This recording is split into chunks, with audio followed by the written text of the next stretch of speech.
Ronaldo e estamos aqui para a nossa aula de filosofia para os alunos do sexto ano. E hoje nós vamos continuar a história que começamos na aula passada. Mas antes vamos falar um pouquinho sobre a mitologia grega. Pois bem, vamos lá. Como você pode ver no material que eu postei lá no grupo para você, existem perguntas que o ser humano tenta responder e não consegue. A mais antiga dessas perguntas é: como é que as coisas surgiram? De que são feitas e como foram feitas as coisas que existem no mundo? Se nós investigamos, podemos descobrir, por exemplo, de que é feito e como surgiu o caderno que temos aqui em nossa mão, ou o lápis, ou a borracha. Pois bem, porque eles foram objetos transformados a partir de matéria-prima que se encontra na natureza. Mas a própria natureza não foi criada pelo homem. Então, como é que foi que ela surgiu? Como surgiu a natureza? Quem fez os homens? Quem fez os animais, as plantas, o céu, o mar? E como é que essas coisas foram feitas?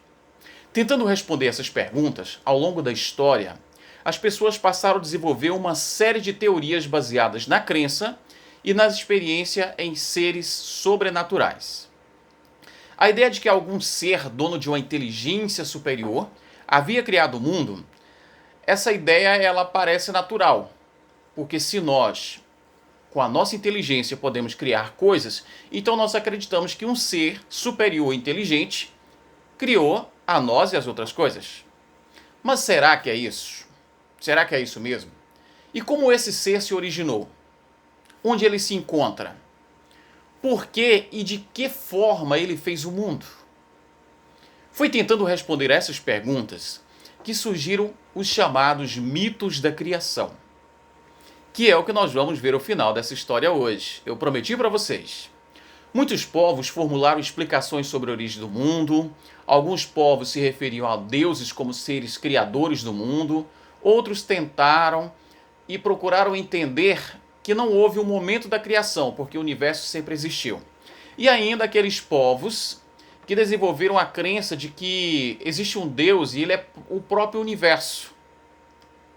E assim, os gregos, eles tinham uma visão mitológica para explicar a origem do mundo. Para eles, todas as coisas, aparentemente inexplicáveis, eram sobrenaturais e decorrentes da criação dos deuses. Ao longo dos séculos, os gregos foram passando para gerações mais novas a história de seus deuses e heróis. Com o surgimento da filosofia, a mitologia foi bastante criticada pelos filósofos, que viram que esses deuses e heróis eram nada mais do que a imaginação dos homens. E aí, por volta do século VI a.C., o mundo grego passou por um fabuloso desenvolvimento cultural. Muitas cidades foram fundadas, a democracia atingiu seu máximo, e aí os filósofos, a partir da explicação da filosofia, tentaram provar que as explicações mitológicas não poderiam ser confiáveis. E aí os homens passaram a formular suas próprias questões filosóficas, sem ter que recorrer aos mitos, e passaram a construir um pensamento baseado na própria experiência. Então, a visão mitológica do mundo. Os mitos representavam a primeira e real aproximação da realidade, importante para a instalação do pensamento filosófico, e, claro, as explicações para o funcionamento da natureza, que foram passadas de geração em geração. E aí existe uma diversidade de explicações mitológicas, muitos mitos, e os filósofos gregos tentaram provar que eles não são confiáveis. Então vamos lá à mitologia grega. Os gregos, como a maioria dos povos antigos, eram politeístas. O que é politeísta? Tem vários deuses. E esses deuses, às vezes, se comportavam como humanos. Tinham qualidades, tinham defeitos, sentiam raiva, ciúme, inveja. Embora dotados de sentimentos e paixões humanas, ao contrário dos homens, tinham poderes sobrenaturais. Eram imortais e permaneciam eternamente jovens. Quando possuídos de ódio, eram quase sempre vingativos, perversos e implacáveis. O Monte Olimpo, a montanha mais alta da Grécia, era a morada desses deuses. Acreditava-se que no alto do monte eles se reuniam, comiam, bebiam, cantavam, dançavam e se divertiam. Cada deus grego tinha atributos específicos. O mais famoso era Zeus, o mais poderoso, deus dos deuses, era o senhor dos céus. Era sua esposa a protetora do casamento. Deméter, a deusa da agricultura. Poseidon, senhor dos mares e oceanos. Afrodite, deusa do amor sensual. Atena, deusa da sabedoria. Ares, o deus da guerra. Apolo, deus da adivinhação, da verdade, da música, da medicina. Artemis, deusa da caça, protetora da vida selvagem. Hefaisto, deus do fogo e dos metais. Hermes, o condutor da alma dos mortos e mensageiro dos deuses. Dionísio, deus do vinho e da embriaguez.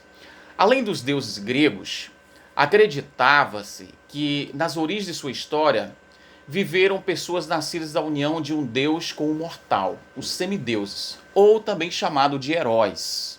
Dentre os semideuses mais famosos, nós tivemos Teseu, Hércules, Prometeu, Perseus e Édipo, que enfrentaram e venceram monstros terríveis para libertar os seus povos. E aí nós temos aqui um detalhe que muitos desses deuses gregos receberam o nome romano. Por exemplo, Hélio, o Sol, Hermes, Mercúrio, Afrodite, Vênus. Nós inclusive já falamos isso numa aula anterior, certo?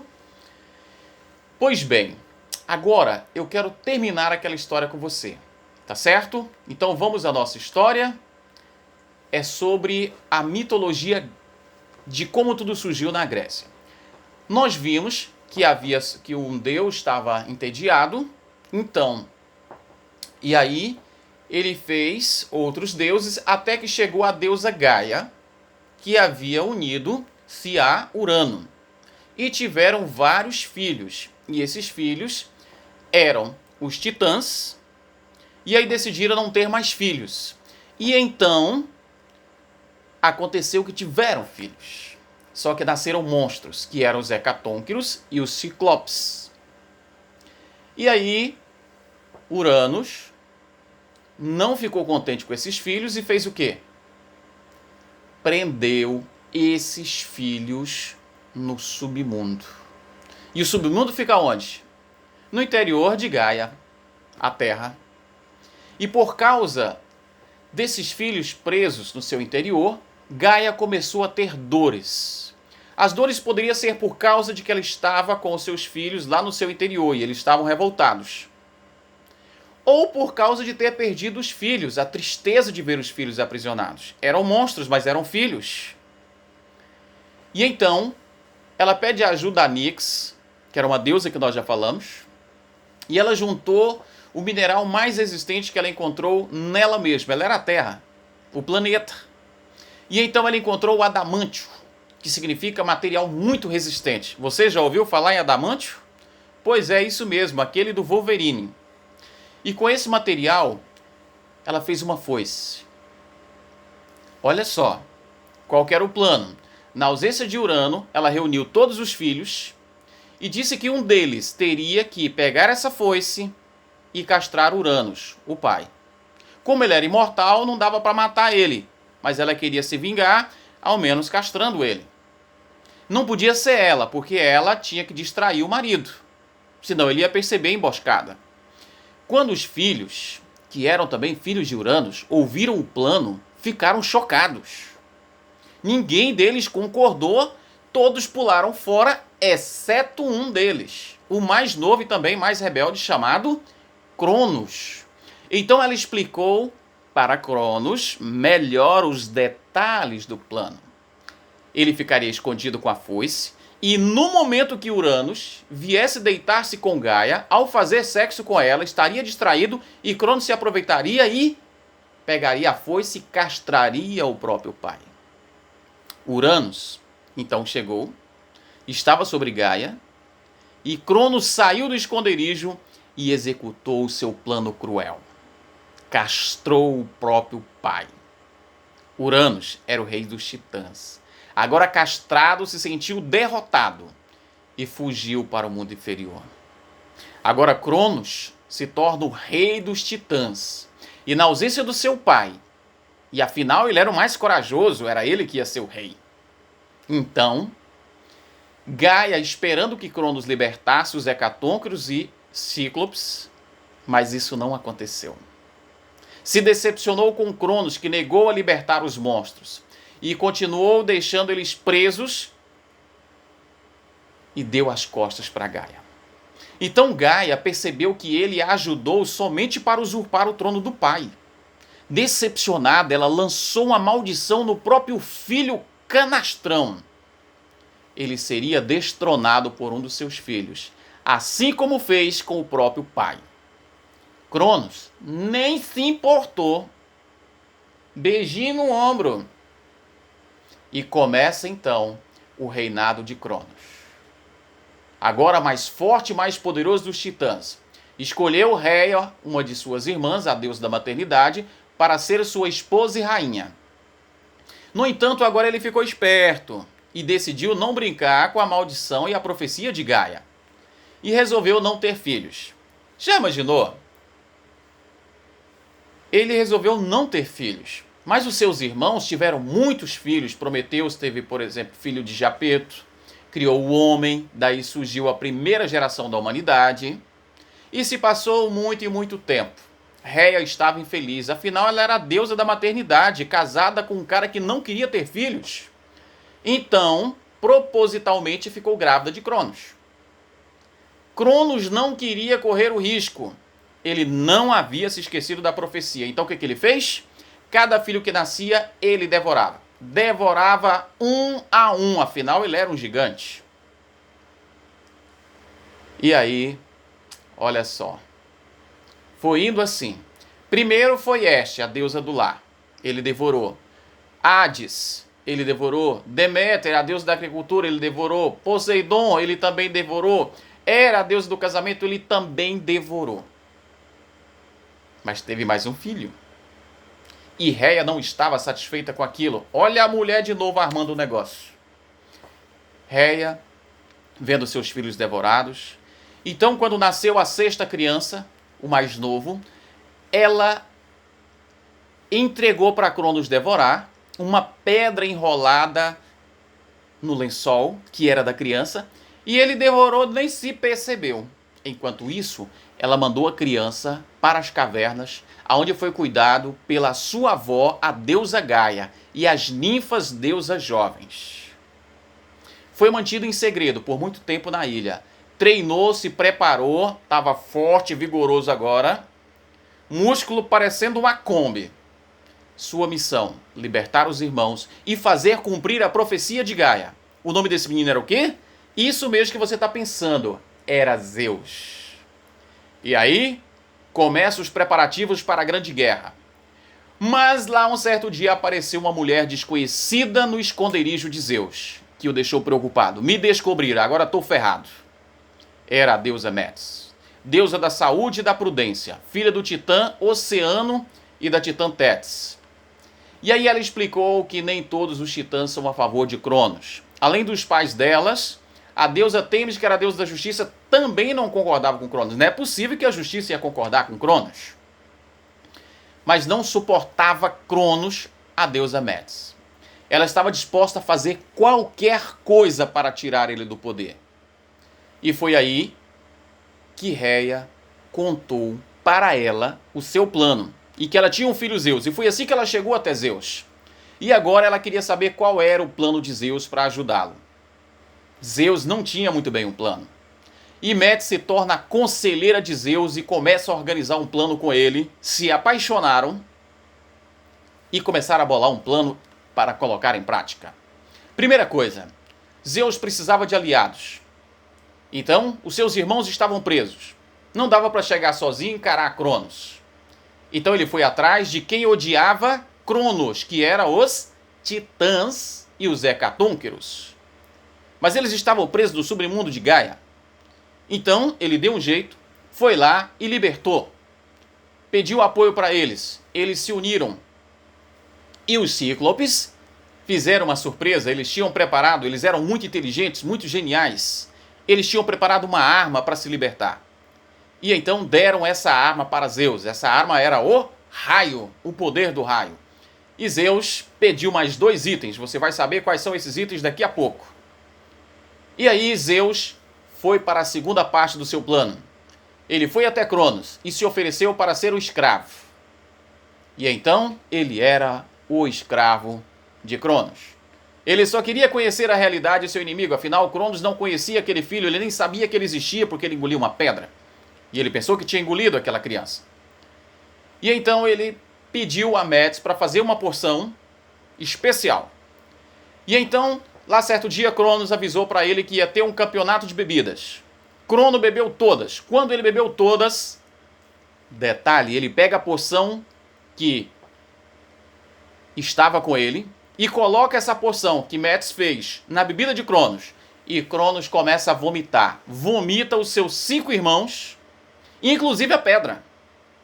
E daí ele chama seus irmãos e se organiza. E daí começa a guerra. Ele juntou os Cíclopes, os Hecatônquiros. Zeus agora pega o seu raio. E o que ele tinha pedido de especial para os Cíclopes? Um tridente, que foi dado a Poseidon. Um elmo da escuridão, que foi dado a Hades, que ele podia ficar invisível. E aí, agora todo mundo armado. Comece a guerra. E então, a Guerra dos Titãs durou 10 anos. Não morreu ninguém, porque eram todos deuses imortais. Mas a batalha final, depois de derrotar todos os outros, se deu entre Zeus e Hades contra Cronos e Atlas. Cronos e Atlas foram derrotados. Zeus venceu todos eles. Foram enviados para o submundo. Atlas, por ser o cão de guarda de Cronos, foi condenado a carregar o mundo nas costas. E Cronos foi aprisionado no mais profundo do submundo. Zeus e seus irmãos montaram a sede do reino em cima do Monte Olimpo, que era o monte mais alto da Grécia. Agora, só faltava dividir o reino entre irmãos. Os céus eram mais prestigiados, os oceanos mais ou menos, mas ninguém queria ir para o submundo, porque seria mal visto pela humanidade e era um local desagradável e feio. Fizeram um sorteio, uma pedra para cada lugar. Zeus pegou logo a primeira. Claro, ele não era besta, malandro que só ele não iria abrir mão dos céus, ele ia ficar com os céus, custe o que custar. Ele olhou e pegou logo dos céus. Poseidon foi no mesmo rumo, malandro, olhou e pegou logo o oceano, ele não queria ir para o submundo. E então quem pegou a última foi Hades, que ficou com o submundo. Ele percebeu que os outros dois tinham trapaceado, mas como não tinha como provar, era um cara de caráter honrado, foi o jeito cumprir. Ficando assim, céus, Zeus, os oceanos, Poseidon, e o submundo com Hades. E então Hades vai para o submundo e todos os deuses vão para o Olimpo. E Zeus governa tudo, casa-se com sua irmã Hera. E depois de uma de suas escapadas, tem um filho que ficou conhecido como Hércules. A história de Hércules é uma outra história que nós vamos ver num outro momento, se der tempo. Grande abraço para você. E agora você vai abrir a sua apostila e vai lá fazer a atividade. Estão lá algumas perguntas para você responder. Primeira questão, lendo imagens, que tem 3 perguntas. Depois, questão para pensar. Tem o número 1 com a cruzadinha para você fazer. Depois tem a número 2 até a número 8. Faça a sua atividade, posta lá no link. Bons estudos, se proteja, porque a pandemia não acabou. Um grande abraço e se cuida. Fique com Deus.